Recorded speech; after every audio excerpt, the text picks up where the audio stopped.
Hey, everybody. Welcome back to our super awesome cross-platform collaboration. We've got Rebirth of the Word and Dimensionfold joining forces for world domination.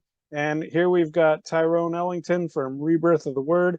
And of course, I am Ken Goudsward, the host of Dimensionfold. And so here we are today. I think we're going to have a really cool and fun discussion. I don't Oh, even really know what we're going to talk about.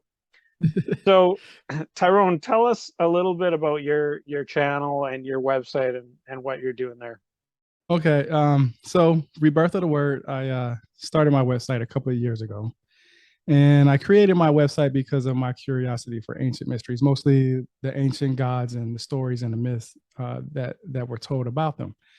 And I was actually wounded in Afghanistan. So after a certain amount of time, I was forced to retire. And I had a lot of time on my hands. And at the time I was of course, I was curious about UFOs and mysteries, gods, religion, stuff like that. I was curious about all that stuff. And, I would watch the documentaries and stuff, and I would always watch the documentaries and hear them say, this is what the ancient text said. This is what the text said. This is what the cuneiform text said. This is what the hieroglyphs said, blah, so on forth and so on. So what I decided to do was I'm that type of person where I will listen to somebody else say something and I will take it and process it and whatnot, but I still have to read it for myself. And Yeah, since amen. most of those, yep, and since most of those ancient texts are in English form where we can read it in our current language, I took it upon myself to say, you know what? I watched the documentaries. I know that they cut stuff out. I know that they don't let you tell the whole story. I know that. So what I decided to do is I went ahead and bought all the books. The first book I actually bought was Eric von Daniken's book, Chariots of the Gods. And he had a lot of questions in there that I actually had. I was like, wow, these Mhm. are some of the questions that I had. But he took those questions and turned them into an extraterrestrial type of theory. Like, could it be possible that it was, extraterrestrials, aliens from outer space and stuff like that? And I took Right. that and I liked it. I mean, his book was written in what I believe in the late 60s. I know it was written before Zachariah Sitchin's books, Yeah. before he even wrote The 12th Planet. So I read that book, and then everybody says online, if you talk about extraterrestrials or the Anunnaki or anything, you got to read Zachariah Sitchin's books. You just have to. Yeah. You can't know about them and not have known that the most controversial subject came from Zachariah Sitchin when he said that Anunnaki came from a planet called Nibiru. Right. And Right. and at that time I didn't know about it, so I just decided, okay, hey, why not read the text that Zachariah Sitchin says? I've already read his books. I've read his books many times. I mean, I love his books. I love his work because at the very end of the day, whether he was right or wrong, I'm able to learn something from my research, just like how he did. He took his stuff, wrote his books, and put the information in his books based on what he understood. Yeah. So I take what he says, and then not only do I take what people say about extraterrestrial life, I also take information from people who say that it was just humans that did it. The hunters and gatherers that started in Africa. That's where I wanted to go to, because everybody stops at ancient Mesopotamia. Everybody, whenever anything is said, it's about the myths in ancient Mesopotamia and everything like that. So I wanted to know for myself where the original myths came from. Right. That's Right. where my thing was, because everybody says, hey, the cuneiform tablets say this, or the hieroglyphs from the ancient Egyptians say this. There's a big argument about who is the founders of the first civilization. And most Yeah. of the And time it's and a lot of times, what like one thing that kind of bothers me is that like guys like Sitchin and Daniken a little bit as well, and many of the other people who are in this field, like you said, they're going to say the texts say this, but they don't always tell you which text they're talking about Mhm. and how you can go and find that text to Yep. fact check them. And Yep. I see that as a bit of a problem because you've got this whole other generation between the late 60s and now where Mm-hmm. there's been people who are getting indoctrinated kind of because they're having conclusions given to them without necessarily being able to check the documentation and the evidence, if there is any evidence Right. behind that. Right. So it turns into a very faith-based thing where it's like, oh yeah, I believe Sitchin or I don't believe Sitchin, where it's like, well, who cares about Sitchin in a way? What do he's making a claim that the texts say this. Is he Right. correct? How do we know? So we have to look at those texts. I So you've been able to track down a lot of the Sumerian texts in it terms of it's actually easy. Yeah, tracking it down is yeah. actually really easy. ETCSL, one of my favorite websites. You go there. Yeah. Let me type it in real quick so I can say the full Yeah, I thing. But can. it's I've got a link to it. I'll put okay. that link Yes, up here in the yeah. comments. Yeah, I go Yeah, there. that's All the stuff in there. All of it. Like if yeah. it Those talks guys about the are flood story, I go to the simple search, type in flood, go, and it brings me everything that's about the flood story in there. Or Inky or Enlil or Anu. But sometimes you do have to be careful because I know some people who say, well, I can't find this information. Well, you have to go back to the origins of the word Anu, right. or Inky. You gotta remember the Sumerian version because Anunnaki doesn't come from the Sumerians. Actually, Anunnaki comes from the Akkadians. The Yeah, that's right. Sumerians called them the Anuna. Right. So it isn't there isn't still, I believe, a one place that you can go to find all that stuff because the Mhm. some of that is the Sumerian Yep. and the Sumerian scholars are like I mean it's an academic community and they're interested in Sumerian literature, period. They're not Right. interested in the Anunnaki necessarily. Mhm. So yeah, I think that I mean, maybe your website could be a bit of a clearinghouse for where to gather some of that information. I know you've already got a lot of that stuff on there with links to the ECTL. Um, Mhm. so as I've been researching it, I got like you, I got a bunch of good texts off of that site. But also I found that I had to go elsewhere for certain other things. Like right now, I'm writing a commentary on the Atrahasis epic, which isn't even on ECTL because it comes from the Akkadian, Yep. I believe, or something like that. So yeah, there's all these different traditions where Sumerian turns into Akkadian, turns into Babylonian, and the academic people aren't are a little bit more focused as they're only looking at one side of it. Whereas to get the full picture, I kind of think that we need to be able to look through that entire range of myths as it progressed through different cultures. I absolutely agree with you. You know, in today's age, in this time frame, the one thing that, for somebody like me, I don't have a college degree. I don't have I do take courses from edx.org. I don't know if you know about that, but that's where you can take classes from prestigious schools like Harvard and stuff like that. I got certificates from them and stuff like that. So I take those courses, but the reason why I say I brought up I don't have a college degree. A lot of times when I share my articles or my podcasts or anything on social media, all the social media sites, Twitter, Facebook, YouTube, whatever. I always get that one person that says, well, how can you prove that Sitchin was wrong? Well, one of the one things that I like to do when I write a book, and I pull a book out because this is something that I take very pride in. You see, let me take this background screen off You know what? because Just send me a image later on, and I'll just put it on top here. okay, you know what? I'll definitely do that. Okay. So basically, I have tabs on my books. Okay, I have a whole bunch of tabs on my books of Hmm. something that's interesting to me.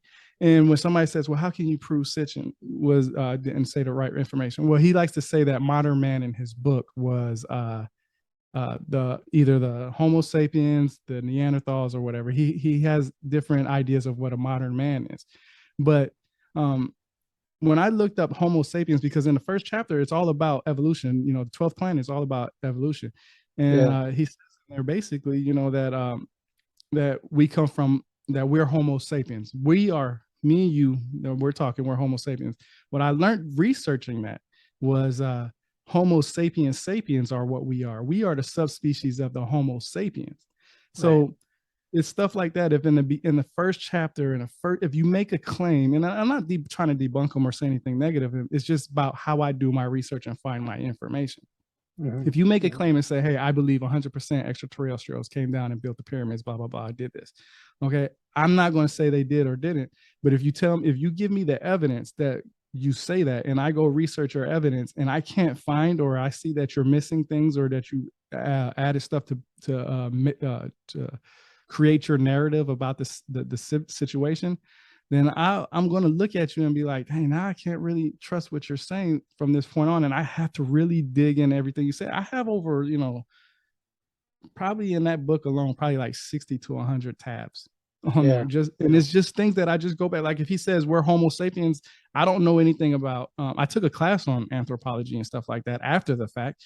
But at the time when I read it, I didn't know that we were Homo sapiens. I knew we were Homo sapiens, but I didn't know where did we fall under the evolution chart. So I wanted to go look exactly where we found it in the evolution chart. His idea, the Anunnaki created humans. So I wanted to find the first human-like species like us, the ones that can put their hands and stuff like that. Yeah, well, and honestly, that's a field that's rapidly changing in the last few years. We've learned a lot about the content of our DNA that includes Neanderthal DNA and Denisovan DNA, and this is all very recent discoveries that are coming from mainstream science. So it's not like woo woo. It's not fringe stuff. It's like this is actual science. But science changes faster than the literature can keep up sometimes, and so there's still a lot of information around that's not necessarily wrong, but maybe a little bit outdated. And so we have access now to a lot of information that Sitchin didn't have. Yep. I'm glad you said that it's not necessarily wrong. I'm glad you said that, because going back to Sitchin and Anunnaki and stuff, people would say, well, this is what's wrong, and they want to debunk his whole book. I mean, this man has a lot of good information in those books, and you can research them for yourself and see if they're wrong, and you can educate yourself on it. And that's the part of my website.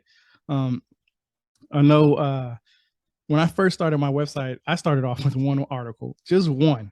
Like it was the Sumerians, the first civilization article that I wrote, and about every month after that, I added an article to it, because I was learning how to write professionally, trying to get people to read my stuff.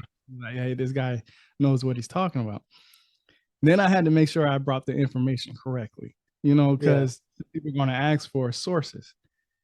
And then the main thing is I had to make sure that I can grab your attention. Like I can grab your attention and make you like think about what I'm saying. Then I know I did my job. And I'm telling you, I just reached 100,000 views on my website, which is amazing, because I don't have the SEOs or none of that stuff. It's just a basic website. I mean, it's a .com website, but it's just good content. Like that'll draw people in. And you know what? I really do appreciate that about you, is that you care about quality and you care about truth. So you're not just going to pull a bunch of shit out of your ass. You're going to tell us how you came to that. And so, using the references and backing up claims, and you're not even really making claims most of the time. You're just kind of looking at, hey, here's something interesting. What do we think about this? What could it mean? What might it mean? We don't know. Exactly. And it's so good. I'm glad you said that, because I'm on social media a lot. I'm not saying that, that's my life. I just get on there whenever I have a split second. Like I said, I'm retired, so I have time to get on there and do something. If, get something to drink, I drink a cup in the kitchen. I look at my phone and stuff. But that's exactly what my website is that I want to make sure that I tell you what I've read, where I found the information from, and how I found out that it could be something other than what this person is claiming, because of I'm reading outside sources. One thing that I learned about people is the ancient astronaut theories, their ideas and theories, the people are just as bad as some of the people who are religious. And I say that because whenever you present information to either guy, either groups, they don't want to hear it. They don't care. They're stuck in their belief, and that's fine. I'm 100% okay with that. But please don't tell me that I'm wrong, because I know where I found the information. I know what I've read. I have the Hebrew Bible.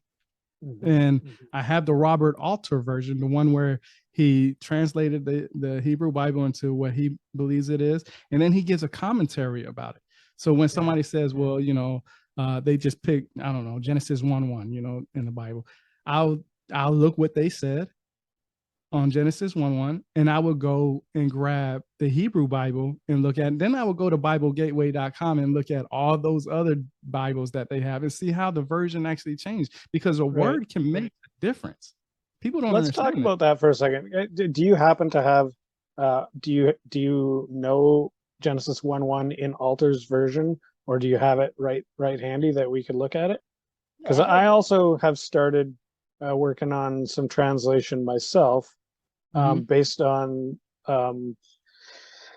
based on some of the stuff that I started uncovering when I was writing UFOs in the Bible, one of my books, and I began to notice that a lot of the Hebrew words, the way that they turn out in the translations that we have in our normal standard English Bibles, whether that be King James through NIV or NASB or whatever version, they're all basically saying the same thing. And so when we read, Genesis 1:1 says, in the beginning, God created the heavens and earth. I read that in Hebrew and I go, wait a minute, that's not really what it says.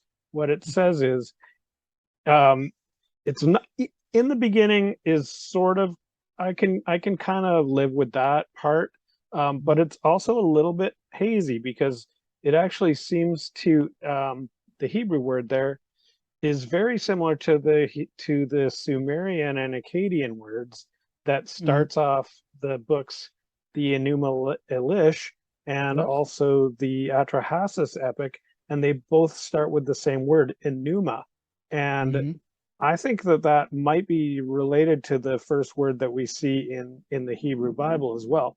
I need to do a little bit more research on that. I'm glad you said that, because that makes so much. Because have you ever went to BibleHub.com? Yeah, I'm always on there. I read the interlinear that's where you Hebrew. get the words from, right? That's where you get. Yeah. See, and I'm glad you said that. That's exactly where I get my information too, because I go to those different, Bible Gateway, Bible Hub, and I got the Hebrew Bible in front of me. I try to see what exactly is said all across each source, I guess. Yeah. So now get this. So we've only gotten like literally one Hebrew word in, and we're already starting to find some, maybe not necessarily problems, but questions, right?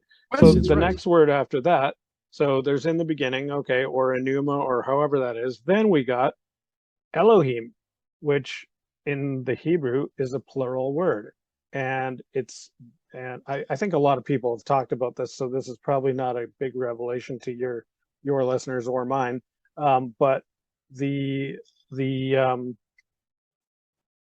Elohim are a group of people, or maybe not necessarily humans. Like they don't seem to be human, because they did something before the earth was around. So but so we've got in the beginning the Elohim, and then the next word in Hebrew is not created. It's a Hebrew word called bara, and what it actually means is separated. So the actual, a better translation of that from the Hebrew is in an earlier time, or in a time of early, like, I don't know how to really deal with that Enuma, but let's just say in the beginning. That's close.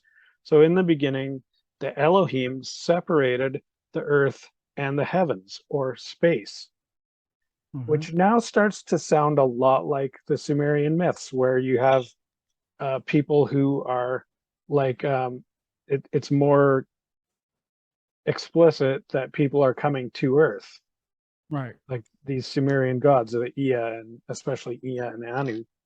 So it makes you wonder. So so back to my question, what does that other translation there that you have, how does he handle that? What's this guy's name again? His name is Robert Alter. Robert Alter, and he has it's just his book. I gotta find. Is that Altar? Yeah, Alter. Yep. Ter. Okay. Robert Alter, Alter. Yep. Okay, so look, this is what he says. Chapter 1, he says, when God began to create heaven and the earth then was welter and waste and darkness over the deep, and God's breath hovering over the waters, God said, let there be light. And that's in Yeah, so quotation marks. that's a really short, condensed of the first 5 verses, I think. Yeah, and then he gives a little commentary at the end, and yeah, I'm glad you brought that up because a lot of people don't understand that. A lot of people just, I know when Christians read the Bible, a lot of them like to, the ones that I've been fortunate to be having communication with and, talking to and stuff, they tell me to go read the King James Version. And I find that interesting because the Geneva version is the one that came before that. And if you want the most accurate information, me personally, I think if it was me, I would think that you would go to the Geneva one, the one that's the most accurate. Yeah. Or the one that came before the King James version. Then I don't understand why like you brought up the UFOs and stuff like that, Elohim and stuff like that. Mm-hmm. When we talk about the Elohim, a lot of people like to say, from my experience, people will tell me that the Elohim was just God, G-O-D with a capital G. One God, that's it. No more, nothing more than that. And I can kind of understand now. I didn't understand why people chose one God, and I kind of understand now more than I do before because my research in it. But I think the reason, this is my opinion, I think the reason why, because people have told me this, and I'm thinking this is across the whole board. People that their faith is strong. I think people generally pick the religion that they were born in. Mm-hmm. If your mom and father was Christian, you're going to be a Christian. If your mom and father was a Catholic, you're going to be a Catholic. Even if it's just one parent or the other, if you only have one parent or whatever the case may be, whatever that household religion is what you're going to grow up to. It's not until later on in life when you are more free to explore other religions and stuff like that, and you realize that not everything that's written in the Bible is the truth, and you want to kind of explore other things, and that's when people go from Christian to maybe practicing Hinduism or Buddhism or something like that. But I everything you've said, like when you said extraterrestrials, when I read Zechariah Sitchin, he likes to compare the extraterrestrials to Ezekiel or Jacob when they had their visions, right? Yeah. But that's the one thing that people don't understand. It was a vision. When Jacob seen that the angels ascending and descending, it says in the Bible he was in a dreamlike state. He was in a meditation. I'm going to challenge that, and I won't even really tell you why because I go into great detail in my book. So, I'll be ready to buy it and read that.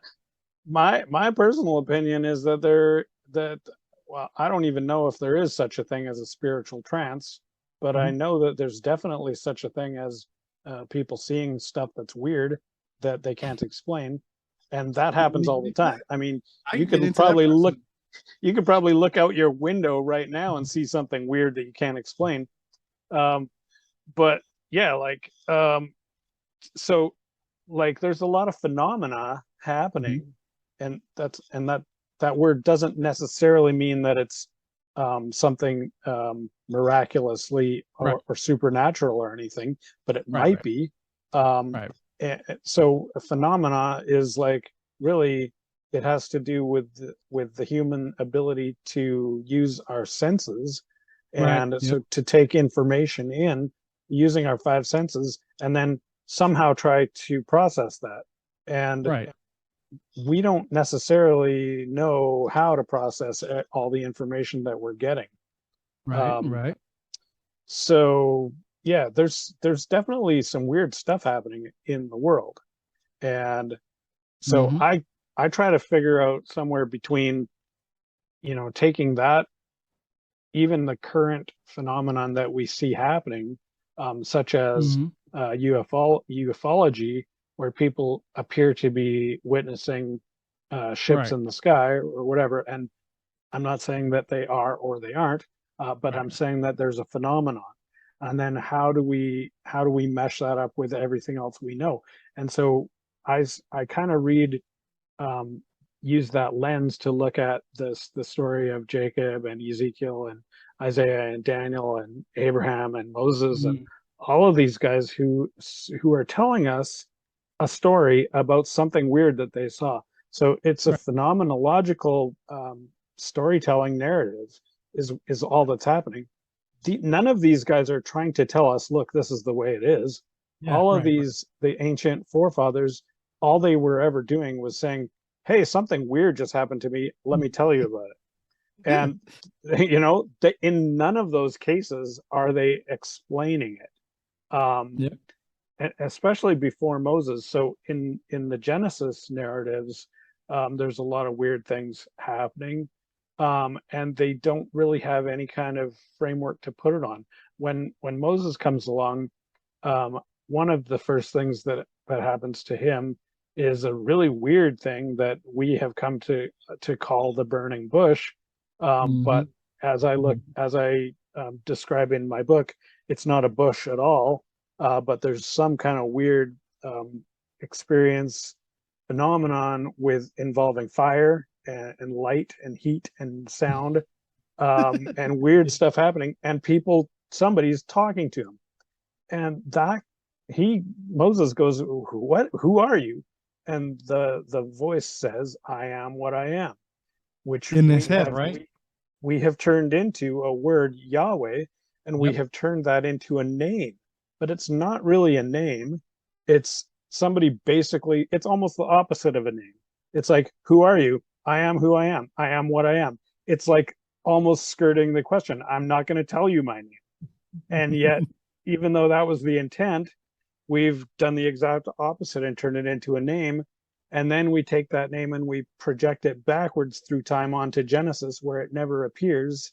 And we even go so far as to say that Yahweh created the earth. And we say that Genesis 1:1 says so, but it says nothing of the sort. It doesn't Right, right, mention Yahweh. It doesn't even mention creation, because right, the right, word right. bara means separate. So Hmm. there's a lot of strange things that are going on, and there's a lot of things that we have stopped thinking are strange because we've been told by our parents and our teachers and our deacons and our pastors that, hey, this is what that means, so it's really not strange, so don't worry about it. You don't really have to try and figure it out. We know the answer. No, we don't. We don't even come close to knowing the answer. Yeah, I'm so glad you said that because I was very confused as a kid when it came to religion and what school was telling me. I would go to church on Sunday and be told God created everything, everything's in God's hands. Okay. And then I would go to church on Sunday or a church on Sunday. I would go to school on Monday after church and be told that um, the planet is about 14 billion years old. And I was just taught the day before, probably less than 24 hours, because I'm being taught in class in the morning Mm-hmm. that the Earth is actually only 6,000 years old if you go according to what um, the scholars say about religion Right. in the Christian Bible. Um, I've heard people many times, even to this day. I mean, people really believe that the Earth was only created 6,000 years ago. Now, whether that's true or not, I'm not the one that has the scientific know-how to be able to say yes or no how to do that. But when this PhD guy or woman goes out there and surveys the Earth, and they find out that these rocks were probably about 4 billion years old, like that. Um, what did I say? 14 billion years old. The universe is 14 billion years Yeah. old. The Earth is 4 billion years old. That's what I meant to say. Yeah. And 4.6. yeah, 4.6, somewhere around there. Yeah. I did say that backwards. But when they say that, when I go to school and hear that the universe was 14 billion years old and the Earth is, 4 billion years old, I'm confused about what am I supposed to believe, because you're not supposed to believe anything outside of that Bible. At least that's what I was being taught. Like, what's in that Bible is true. You can't ask questions. You can't, you know, question, if this was right or wrong, because it was a sin. You would go to hell. Like, I mean, this Right. is I'm a little kid, you know what I'm saying? I'm being told that I can go to hell. because I'm being told by my teachers in school that the earth is 4 billion years old and the universe is about 14 billion years old. And then I'm being told that in church is not even 10,000 years old. And I'm getting, I remember I put, it was a question on the test, how old is the world or the earth? And I put 6,000 years because that's what I was taught in church. I didn't want to go to hell. You know what I mean? I don't want to go to hell. I mean, I'm a little kid. Man, the way they told me hell was, man, that's not something you want to tell a kid, because that will scar them. So I was like, okay, I'm going to put 6,000 years old because that's what they say. God rested on the seventh. I get that answer wrong. And I'm like, who am I supposed to believe? Am I supposed to believe my church, or am I supposed to believe my science teacher? Which one am I supposed to believe? So that's well, and the thing is, they're both doing the same problem. So your science teacher is making the exact same mistake that your pastor is making, because both of them are just going, well, somebody taught me this at seminary, or somebody taught me this at teacher college, and this is what I'm supposed to say. But they don't know why. I guarantee that your science teacher does not know everything about tree ring dendrology and geological eras and sedimentation and all the ways that we know that we can indicate why. There's just so many different pieces of evidence that it's really complicated. I wouldn't expect anybody to really understand all of the various branches of science that go into that. But the thing is, they all agree, right? So there's all of these different points of different lines of evidence that are all leading to the same thing. And so I think, at least with science, we have this paper trail and this almost like you could say it like almost like a tree of knowledge, where there's all these different leaves on a tree, or roots or whatever, that all come together and lead to this conclusion that actually we know pretty solidly that Earth is 4.6 billion years old, and here's why. And so so why? So you can ask why, and then you can get an answer, and you can ask why about that, and you can get an answer, and you can keep drilling in and drilling in and drilling in. But the science teacher doesn't do that, right? So he's going, he could, that information's there, but it's going to take like a couple of classes to do that. I think it's easier if I just tell these kids this is the way it is, right? And that's the same thing that the pastor's doing, is he's just telling it like he thinks it is. So both of these guys are throwing away the evidence and just going, well, just listen to me because I said so, right? That's that's the same mistake that Sitchin made, is that like a lot of people will just not listen to Sitchin because he doesn't provide evidence. And some of the things he says are really crazy sounding. And and if you don't have evidence, why should you believe him? You shouldn't just blindly believe anybody, no matter what they tell you. And that's true of people who are telling you because the Bible said so, or somebody says because the Sumerian text said so, or somebody says because science. None of those are a good explanation. So if there are ways to drill into it, that's the stuff that we need to do. And that's what I love about what you're trying to do on your website. That's kind of that's what I see as you and a lot of other people too, are as there's this whole new like I guess you could say like a whole new generation of people who are just really drilling into that knowledge. And it really is a rebirth of the word. Yeah, I'm glad you've seen it like that, because that's exactly, the word is from whatever religion is you believe in, that God's word is what is, nothing else is. I'm trying to recreate what that word really means, because a lot of people don't understand what etymology and semantics does to believing stuff. Today's definition for a scholar is somebody who has a degree, a college degree or some sort, or who is something with college. an archaic version of a scholar is anybody who's seeking knowledge. That's it. That's all a scholar was. So if I take what a scholar was in archaic times to today, I wouldn't be considered a scholar today because I don't have that college degree. I do have certificates, but I don't have that college degree. But if I go to use the archaic version, I am definitely a scholar because I know where to find the information. One thing about me is I can back up everything I say.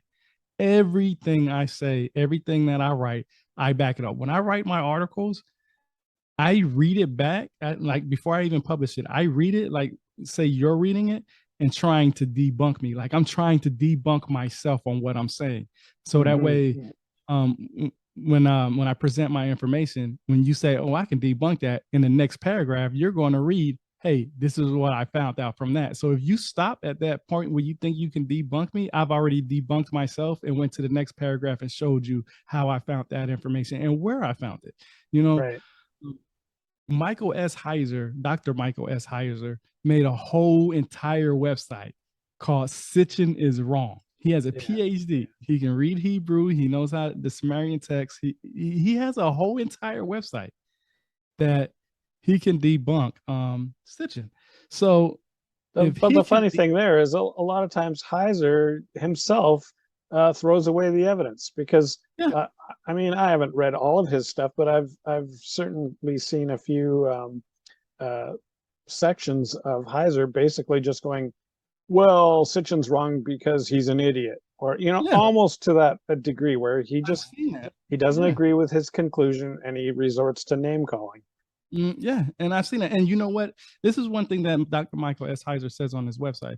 If you go and see why Sitchin says the Anunnaki came from planet Nibiru, is usually because he considers cylinder seal VA243 as the seal that shows the 12 planets, or what he calls the 12 planets, with planet Nibiru being out there on the far side. Now, if you go research, cylinder seal VA243, everybody knows it's that one that he's holding in his hand. It's the big tablet or seal or whatever they want to call it in his hand.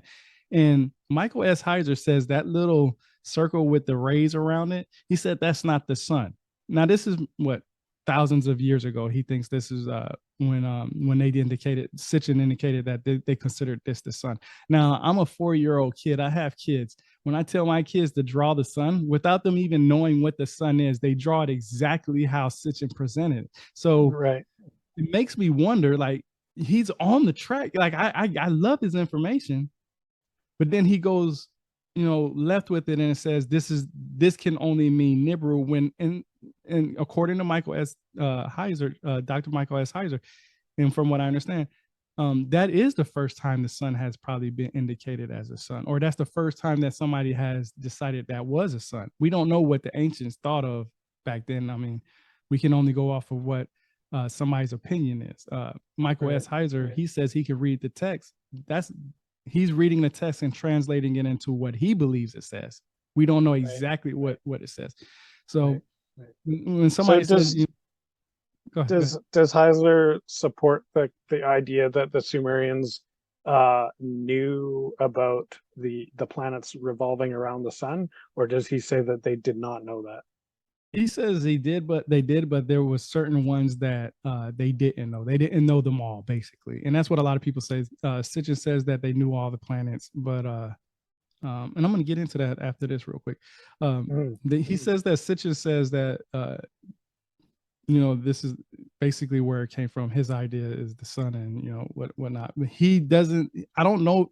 He's kind of backwards or how can I say it? He's kind of back and forth with it when he believes where the Anunnaki came from, because he doesn't actually give his idea of where the Anunnaki came from. In most cases, he just says he doesn't really know for sure. He kind of hints to other things, but I won't speak on that because I don't know what he actually means. But what I will say is that I do know that the Sumerians considered a lot of things, everything stars. It started off as stars. It wasn't planets and stuff like that. That came later, identifying the planets.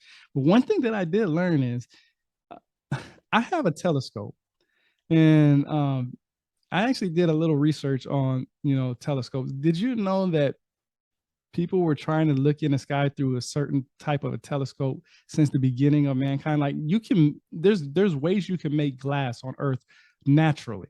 Like I didn't know that there's glass that you can make naturally.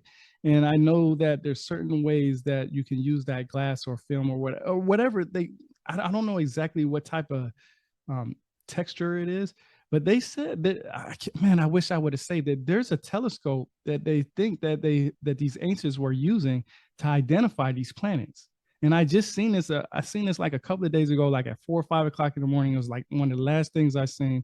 I said I'll dig into it. I wrote it in my book or whatnot. I didn't write the names of it, but I just wrote, what I need to research. And there's actually been people trying to create certain types of telescopes. That's why you have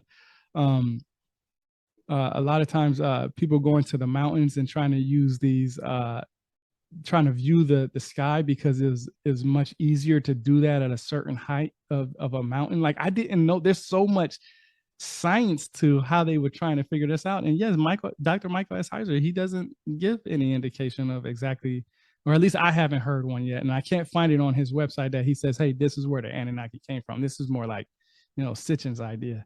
And most of the people who follow Sitchin just regurgitate exactly what he says. They came from, planet. So that's the thing is, if you want to follow Sitchin, you have to follow Sitchin, because you can't follow the evidence, because the evidence is buried somewhere. Like Sitchin probably has some notebooks. Sorry, say that again. You said that perfectly. I like that. Absolutely. So I read Sitchin, and I was like, well, I'm not going to just simply believe what you're saying. So I think that the cylinder seal is an interesting picture, but to me, there is no way that you can draw any kind of conclusion from looking at a picture. So so I wanted to find out where exactly he got this Nibiru idea. And I still don't know what he's quoting, because he doesn't tell me. But in the Enuma Elish, which is one of the Sumerian, Babylonian, and Akkadian, so it's the Enuma Elish version that we have is actually in Akkadian, and it comes from the, I believe it was one of the documents that was uncovered in the library of Ashurbanipal. Which was this huge archaeological find from about 100 years ago, where we suddenly discovered this amazing treasure trove of all these cuneiform documents. And like, it's wild how much stuff was in there. So I think that anyway, my point is, I read the Enuma Elish, and it does talk about Nibiru, but and I wrote a book on this too, which I'll flash up over top of my face here. So if you go check out this book, what I do is I step through the text of the Enuma Elish in English. I don't know how to read Akkadian, but there's plenty of scholars who have already done the translation. So I've taken some of those translations, which are open source, and I've read through them, and also applying my phenomenological framework, and also what I know as a computer science degree. Like, I have a computer science degree, and I know how to write software, and I know how to make databases, and a lot of the stuff that they're talking about in there has a very high-tech kind of a feel to it. So using kind of those ideas, trying to interpret, well, Zechariah claims that these guys came from space. Okay, so they must have had a spaceship. So how do you fly a spaceship? It implies that you need certain technologies. You need to have navigation systems. You need to have engines, generators, all this kind of stuff. They might not be the same technologies that we use, but those technologies have to do some of the same types of jobs, because there's certain requirements for flying through space. You have to know where you're going. How do you do that? Well, you can navigate by looking at the stars. You can navigate by looking at constellations. And so most of what I'm examining in my commentary of the Enuma Elish is the idea of navigation systems and the constellations that we now know as the zodiac, and Mm-hmm. how basically what that story seems to be telling us is that Ea came from.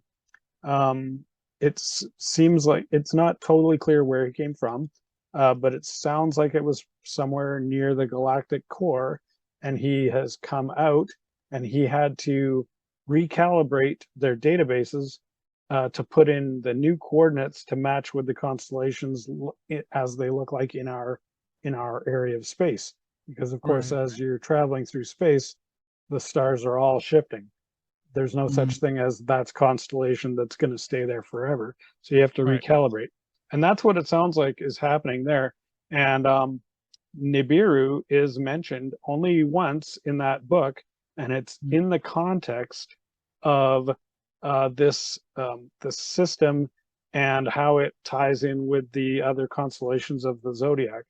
So I explain why, but basically the conclusion that I come to in there is that Nibiru is not a planet at all, but rather it's a mathematical point in space that if you are on Earth and you look up in the sky and you see the Milky Way, because if it's dark at night, you can actually see the Milky Way kind of going across.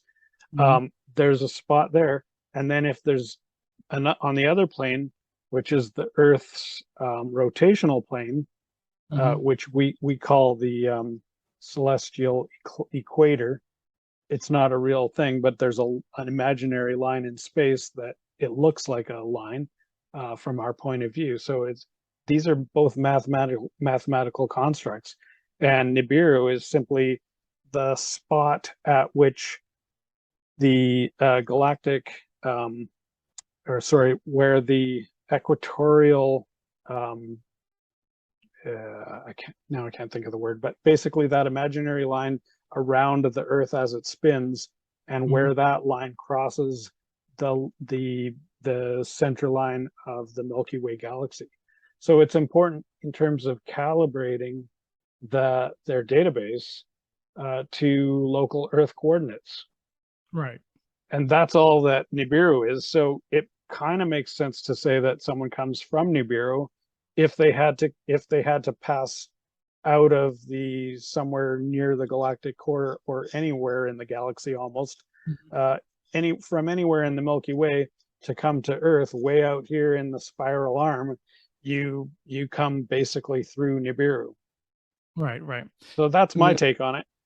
and that makes sense. That's from what I read, that's what many ideas come from.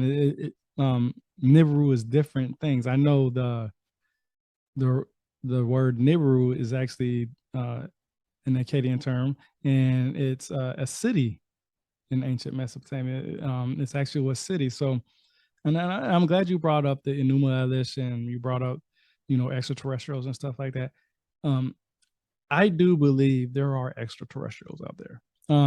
For our universe to be 14 billion years old, the Earth to be about 4.6 billion years old, that's a lot of years. Okay.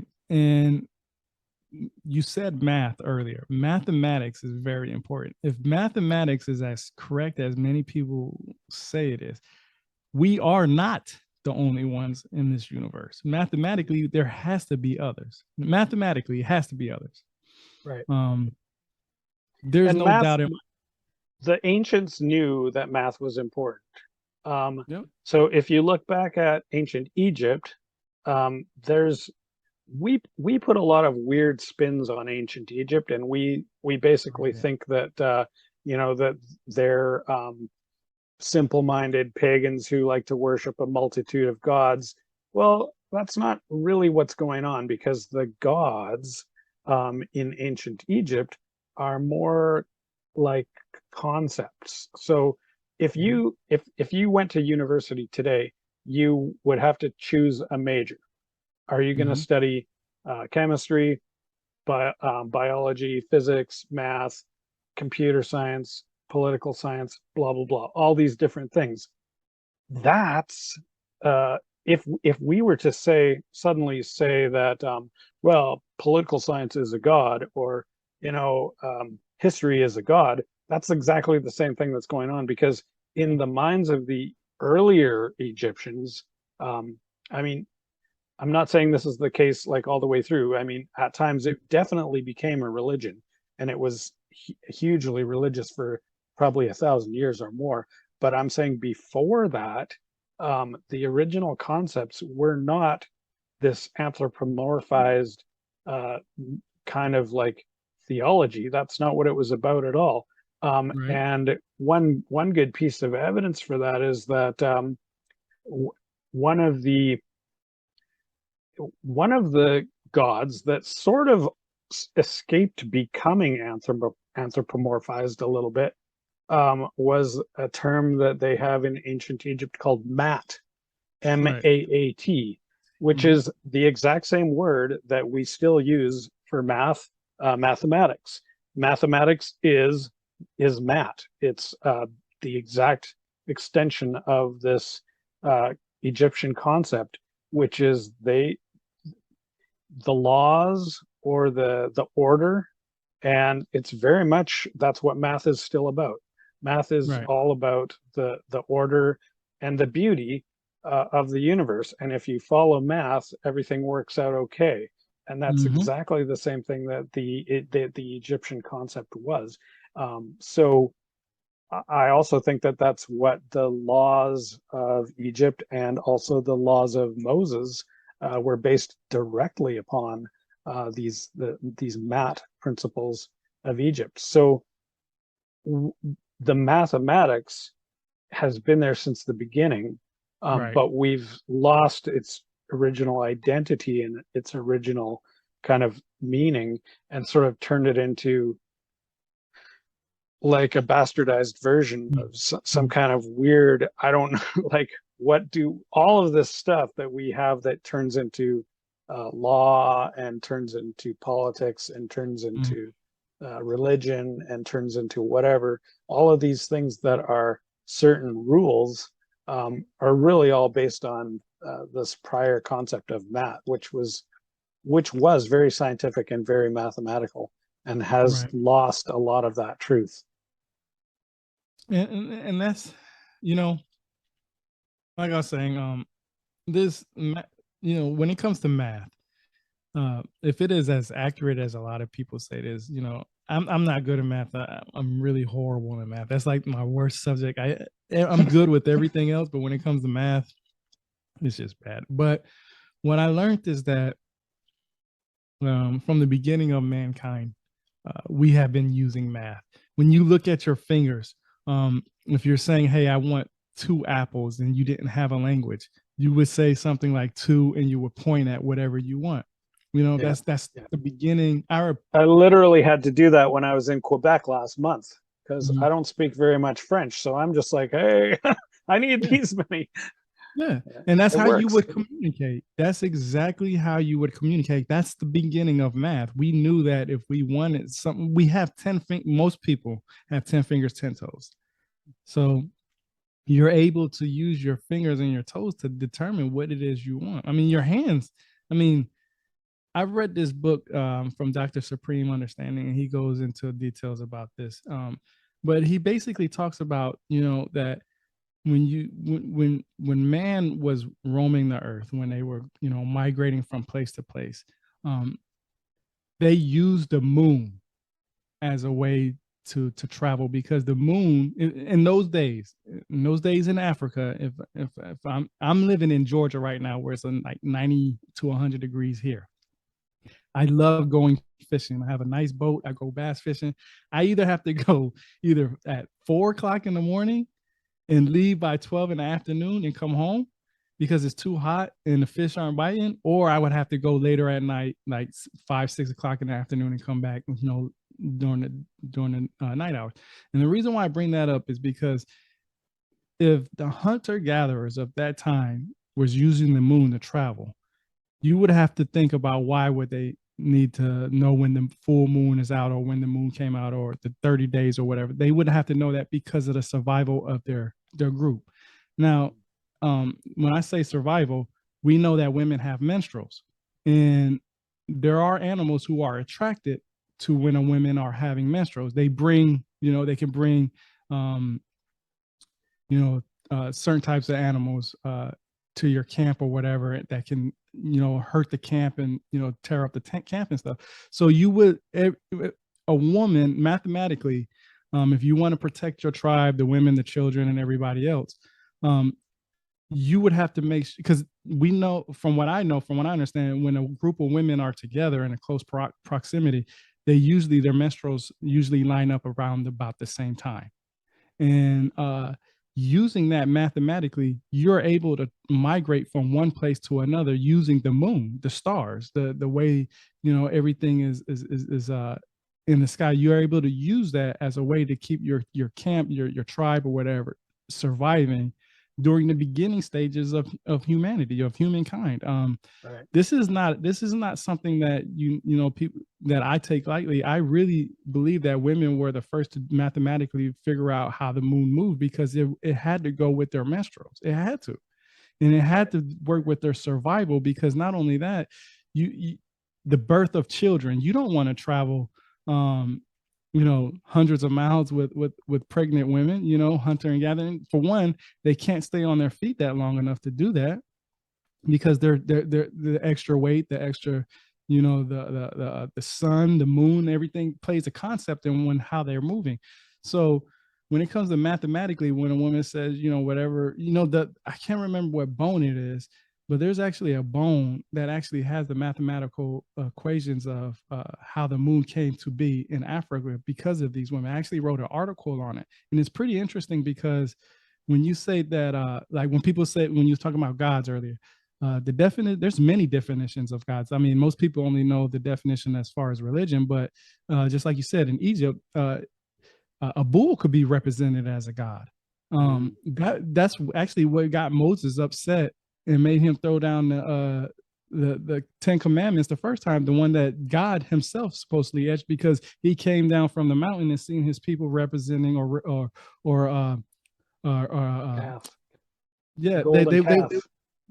bull calf. They were worshiping that, and that made him mad.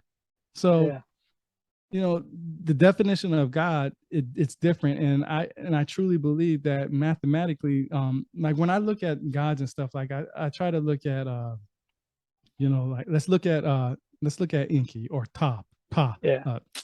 Let's look at them, or we could look at Thoth, for example. Thoth is supposed to be the creator of the pyramids. That's a better example. He's supposed to be the creator of the pyramids, and he's also supposed to be Ningazida in the Sumerian text. That's who he's supposed to be equivalent to. Now, Thoth also had created a new calendar when he went from, and this is from what I've read, when he went from Africa to Egypt, from Africa there to Mesopotamia. You remember supposedly he's supposed to build another calendar. And I'm glad you brought that up earlier about the mathematics, because it seems like our calendar has changed numerous times throughout our history. A pope, I read in Sitchin's book, and I have to do more research on it because I have it tabbed, and I actually find it interesting. But he says a pope actually changed the date sometime in the 1500s, I believe, in October. Yeah, twice that happened. Yeah, he changed the date to make it fit his narrative and fit what they were trying to do at that time. Yeah. And the reason why I said earlier, if mathematics is as good as it is, that just means that somebody at that time frame found an error in their mathematics and said, hey, maybe we need to change this, because mathematics is always changing. Better technology, better things helps us better with, when I was growing up, we didn't have Common Core. I don't even know what Common Core is today. I mean, this is this new thing, and I guess in America where they're teaching math a different way. And the way I grew up and learned math was differently than the way that that they're teaching it now. Now, a lot of people don't like the way it is now, but I was using the now way when I was younger. The problem was my teachers didn't understand that. And I was actually getting faulted for it because I couldn't prove the way I got my answers the way they created it. Mathematics, this is a universal language. 1 + 1 = 2 everywhere across the world, no matter how you put it. That's from what I understand. 1 + 1 = 2. And you can't change that. You can change how to write it, There's Yeah, different well, different. so that's the thing is that, and that's kind of the basis of the scientific method, is that it has to be, in order for science to prove something, you have to be able to um, say what you did, uh, and say what happened, say what your results were. Right. And then you can pass that information to somebody else in a different place, different time. And if they do the same things that you did, they're gonna get the same results that you have. So Right. it has nothing to do with belief. It has Mm-hmm. nothing to do with supposition. It has nothing to do with presumption.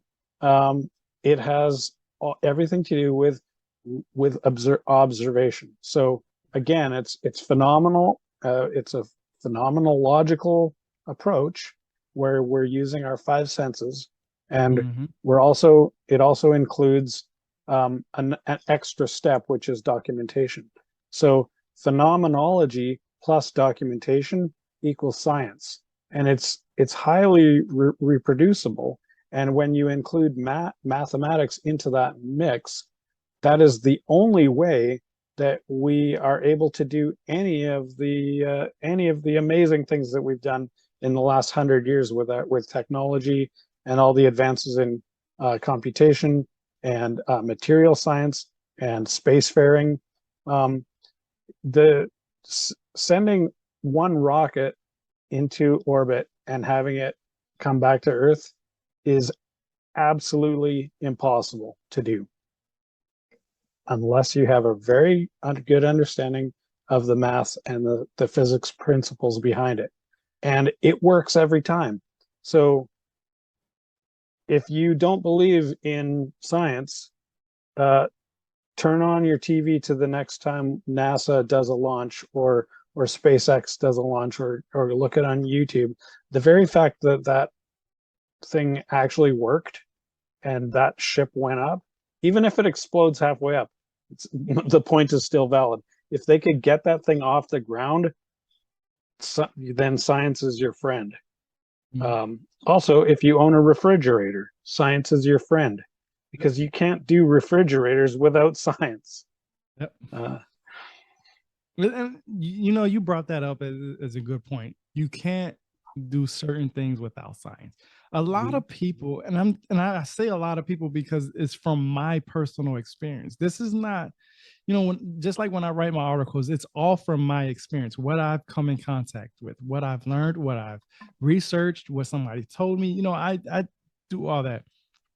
And a lot of people would say that science is not accurate, which is 100% true. Nothing is as 100% accurate as you want, as the individual person that's looking for the truth.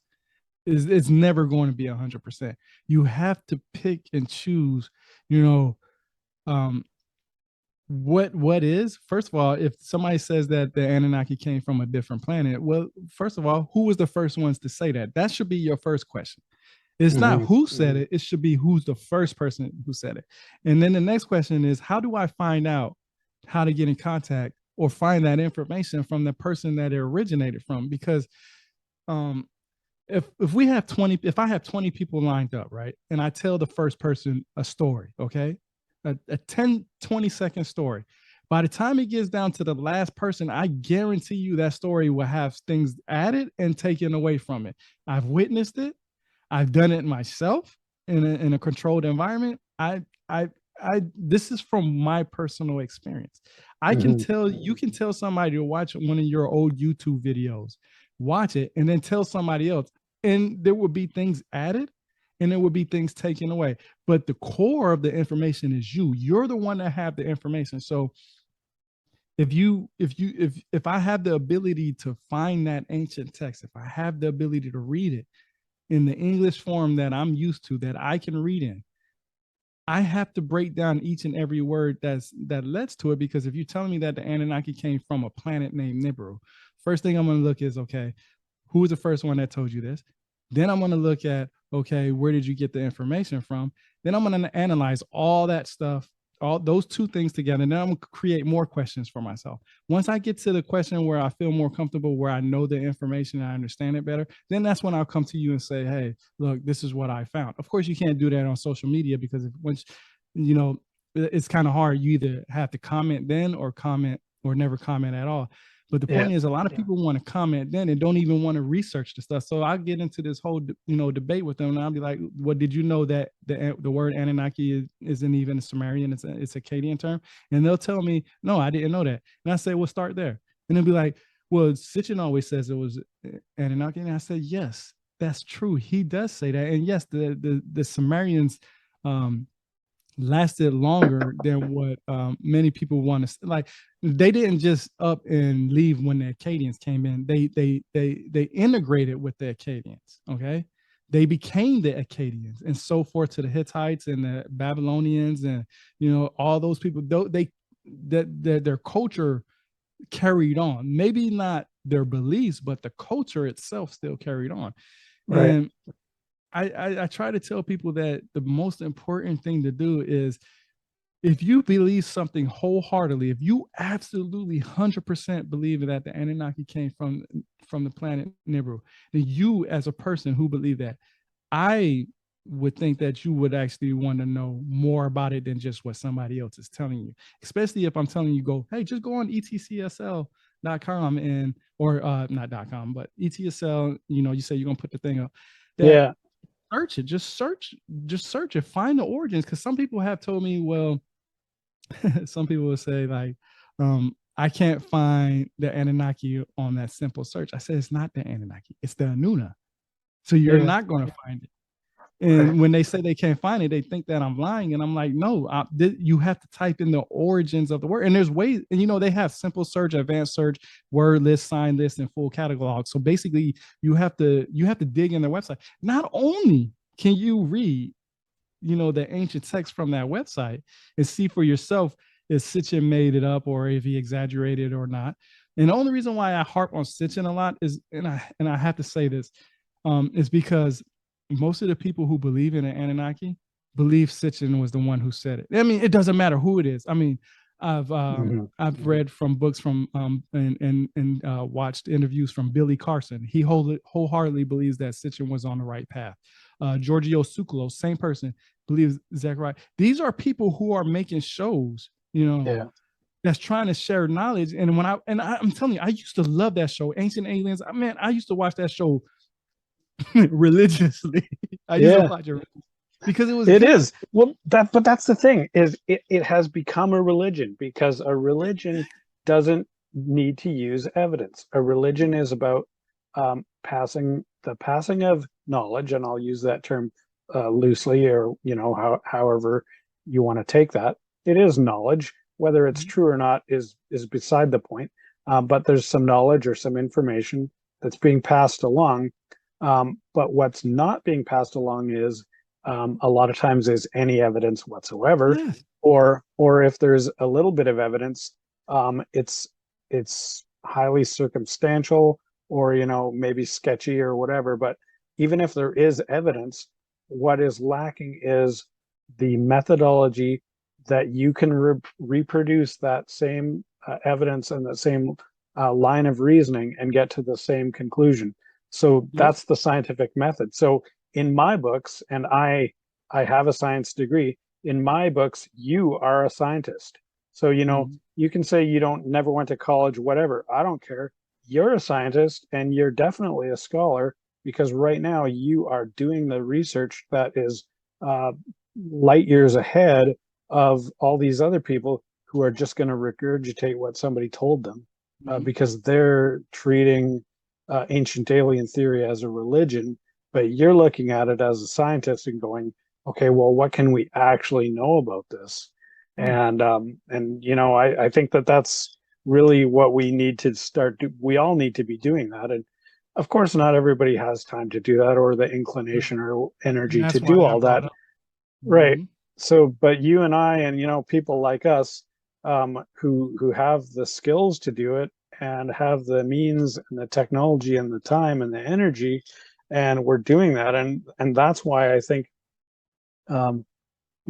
it's not presumptuous to say that we can do better than Sitchin, because we're standing on, the information that he gave us, and then we're bringing to it that scientific method and that mathematical approach and the phenomenological and the etymological, and we're bringing in all these other things and transparency.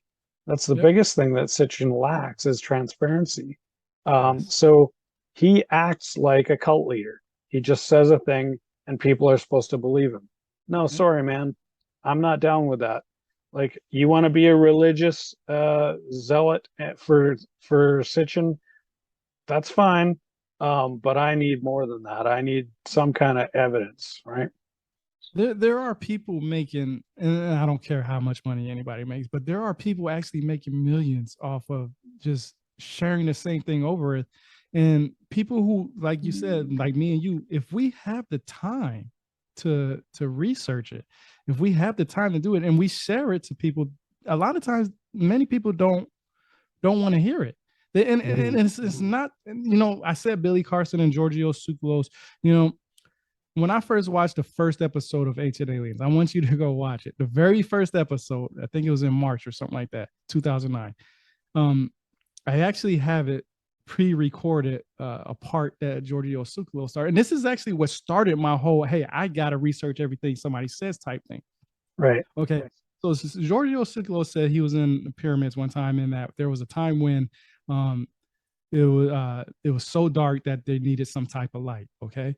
And they didn't have any light or any flashlights or anything like that. So Giorgio Tsoukalos says that he pulled out a lighter. He was like, okay, no problem. I'll just flick on my lighter and they'll have light so they can see what's inside the pyramids. Now I want you to understand something. He said he tried to flick it on and the lighter didn't ignite. That means there was not enough oxygen for the lighter to ignite, right? Now, what I researched is, and I want people to research this, is how much, I already know the answer, but how much oxygen is needed for a human to breathe and not have any kind of, lack of oxygen, okay? Then I want you to Google how much oxygen is needed to start a fire. And you'll see that if he couldn't light that lighter, he wouldn't be able to talk, move, or even do anything inside that pyramid, because it takes more oxygen to breathe than it is to ignite a fire. That's what I've learned. Yeah, so I love that show too, and I've seen half of the episodes at least out of this. What is it, 20 seasons or whatever? Man, I watched every single episode. I love it, but you're right. Like, the producers of that show are not trying to teach us; they're trying to entertain us. And they are doing a damn fine job of doing that. But that information, in some ways, the way that they're presenting it is very harmful, because they will say stuff that's just not true. And you know what? Of course, we're not always going to be right all the time. There's probably a lot of stuff that I'm saying that's probably not right. But I have a bit of an issue with willingly ignoring fact checking. Like, there's some really simple stuff on there where they will say a number, like, I can't give a specific example, but I've noticed this so many times on the Ancient Aliens show, is that they'll tell a number and it's usually multiplied by 10. Like, for some reason, I don't know if they're doing it on purpose or if they're just super lazy. But like, there's all of these things where it's just like, if something was 4,000, they're going to say 40,000. Yeah. And it's like, guys, like, don't you care at all about accuracy? I mean, okay, maybe it sounds great to make it, over exaggerated, but to me, that's problematic. You said perfect. You say so many things perfectly. I love the way that you present your information, because for my website, podcast, and everything, I'm trying to make it as organic as possible. A lot of people put too much money in trying to make it look so professional, and that's cool and all, but I like to be organic. I want you to know me for who I am. Okay, I want my personality to come out. Okay. And my personality is like you said, you hey buddy, I can't just go along with what you're saying type thing. I gotta, you gotta show me, you gotta prove it to me. I don't ever try to down ancient aliens. I know they cut stuff. I have the book that Kevin Burns right in front of me talks about aliens. I mean, the first episode is actually that book. This is how deep I got into it. I can't say somebody's wrong without researching the material for myself and then also being able to provide how I found that information. And what I like to do is I like to use the information that that person says. So if you say the Sumerian said it, then I'm going to go to ETCSL and type in whatever you say, because it's easy to search it. If it's not in there, then then it came from somewhere else, and then you're creating evidence for your narrative. Right. But what I like to do is I actually I love that show. I watch that show. What I want to do is I want to do a podcast on every one of those shows now, because I'm doing a podcast now on every book that I've read. I just started that. It's not like a breakdown of everything that's good or bad or right or wrong or anything. It's just what I found personally interesting, like what I found interesting, what I put my tabs to, and I'm gonna go through each one of those tabs, and I'm gonna talk about, hey, this is what this person said in this book, and this is what I found using their research from the sources that they say in the back of the book, because I also go through the back of the book and look at their sources. A lot of people like to just look at, like I said, some people would just go to ETCSL and search that, but they won't search, let's say Sitchin quoted Michael S. Heiser. I would go to Michael S. Heiser, what he would say. My thing is that in today's world, people like me, if we present information and we don't have a college degree, people will write you off. Don't even care. If you have a degree, but it's not in that field, like Zechariah Sitchin, some people will listen, some people won't. Sitchin didn't have a degree in ancient history or anything like that. And he started off as a journalist. So, and we know what journalists like to do. They like to exaggerate and bring all effects to their audience. So I take all that, and what I like to do is I not only like to research their sources and their book, I also like to research the author, the scholar, the person themselves, because like you said earlier, from 1960s, there wasn't that much information being given out to the public about any of this stuff. So people were basically only knowledgeable on what they could have at that time. We can't pick up a Kindle book and just download a book or go on the web and find ancient texts. Like you can go to sacred text.com and they have the text that you can read, like the Book of Enoch and stuff like that, if you don't want to buy that version or anything. But today, for some reason, people, they only require evidence, hardcore evidence, from people who didn't write these type of books. Like you said you wrote books before, right? So you have this under your belt. You have an audience, you have people that read your material. When I first do my book, it's going to be a lot of people are going to know who I am based on because where I'm going to promote it at, my social media sites and all that stuff. But the people who don't know, they're going to be like, well, the first thing they're going to be is like, what's his educational level at?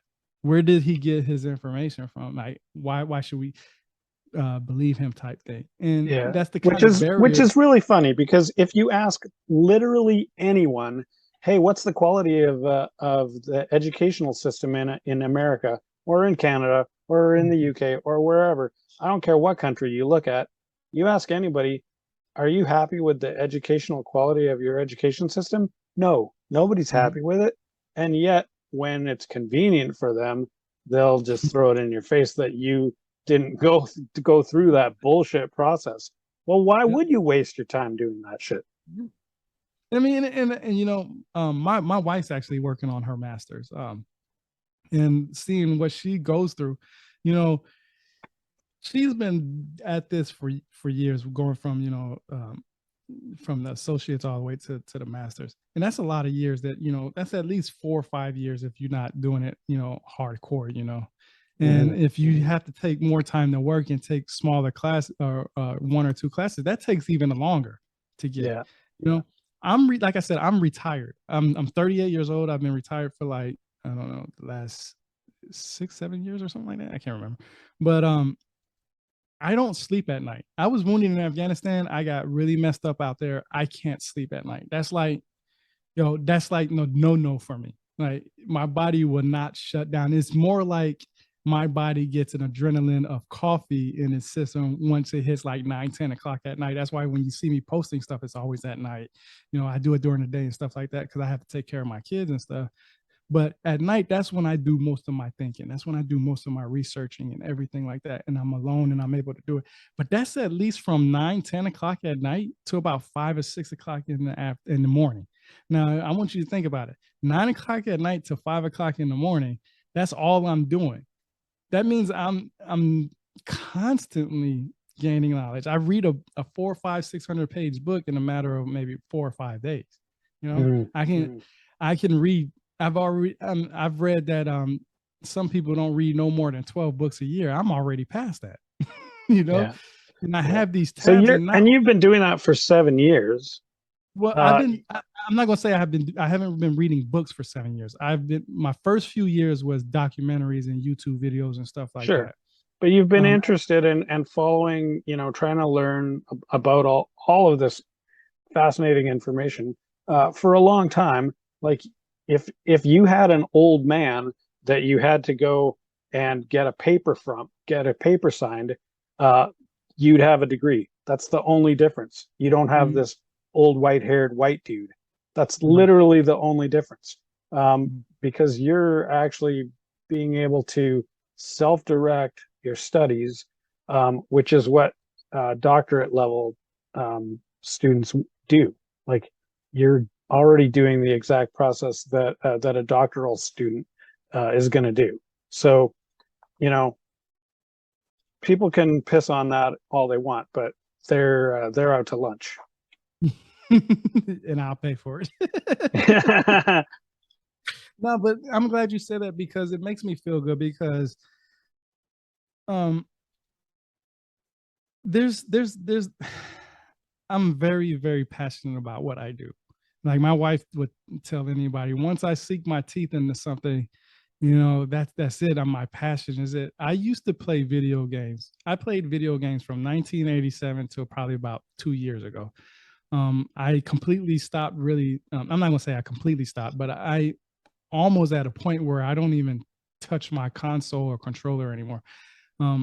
I did that because that was my way to get out of certain things and process my brain in different ways because of what happened to me and stuff.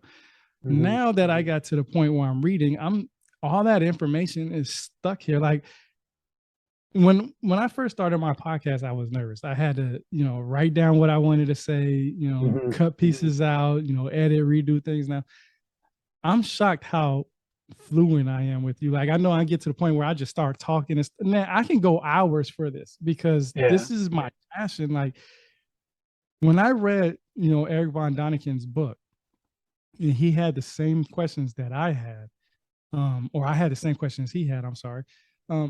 It made me realize that, okay, not everything is aliens, but some part of it is. And we have to research that. But just because there's part of the aliens, we can't take away the motivation, dedication that these hunters and gatherers had to bring us to where we're at today. Because obviously, if you read the text, the Anunnaki thought we were smart enough, but we weren't that smart on their level. And if you think about that, they were supposed to be created.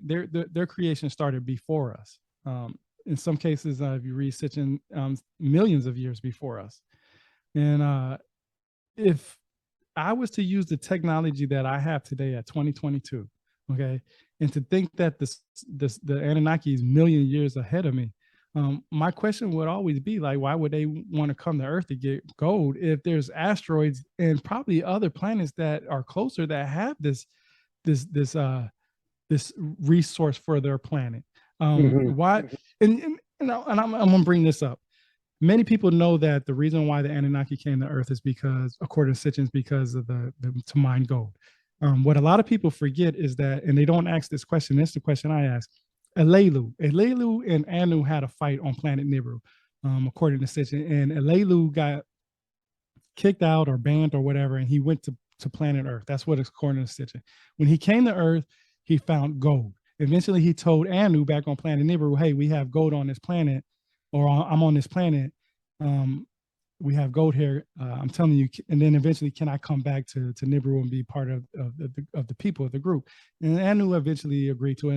And Anu sent his son Enki to the planet. Now, from what I understand, Nibiru orbits our sun every 3,600 years. So that means the first time Alelo did, how long was he on that planet before he even let, Anu know that there was gold on the planet? Then my next question is if you needed gold for your planet for that long, why did you wait to make a move when you kicked somebody out from your planet and they found gold? What was you doing before that? Because obviously, like you said, the technology, all this, we can probe planets today in 2022. We can find that we know today what planets have gold, what planet have diamonds, and all this stuff.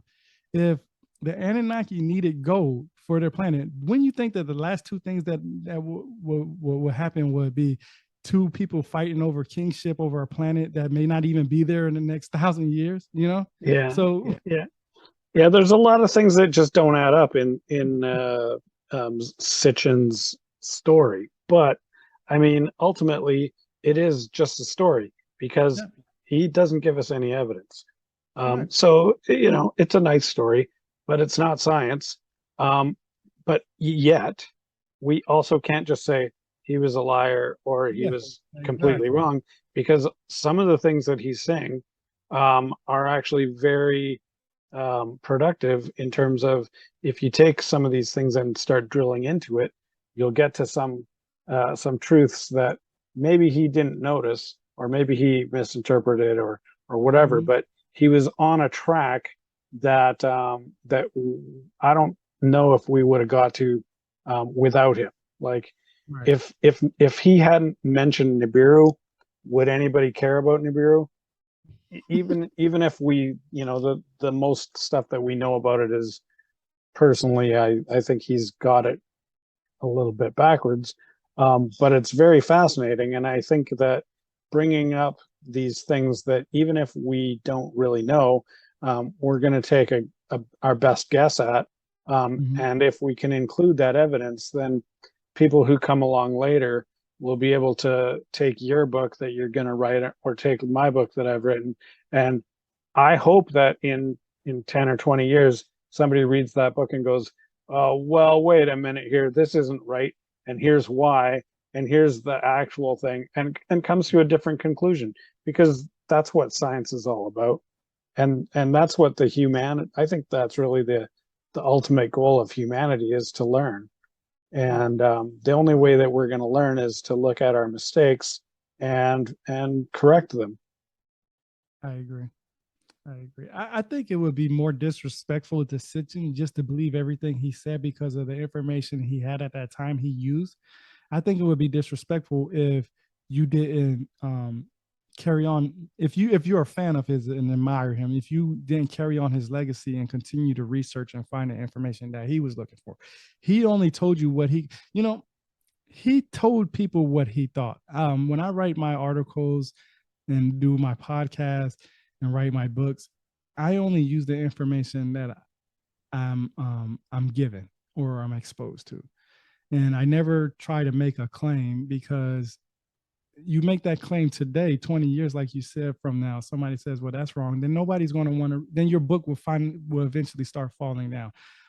In this case, Sitchin has so much good information that I don't think any of his information will totally be debunked, because there's no way you can debunk all his information, because some of his stuff is actually backed up by science and other stuff. And that's another thing. Science, from what I understand, is only as good as the person that's presenting that science.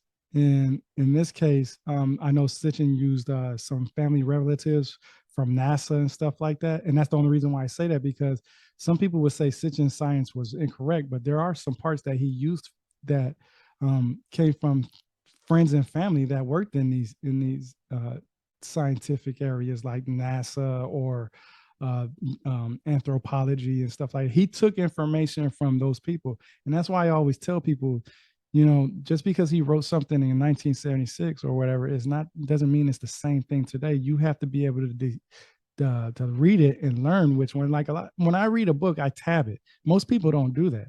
Most people, they'll read a book, they'll read from cover to cover, and that's it. They don't. There's nothing else in between that. They read, that's it, and that's it. I have to know everything that I'm reading, even if if you tell me if there's a word that I don't understand.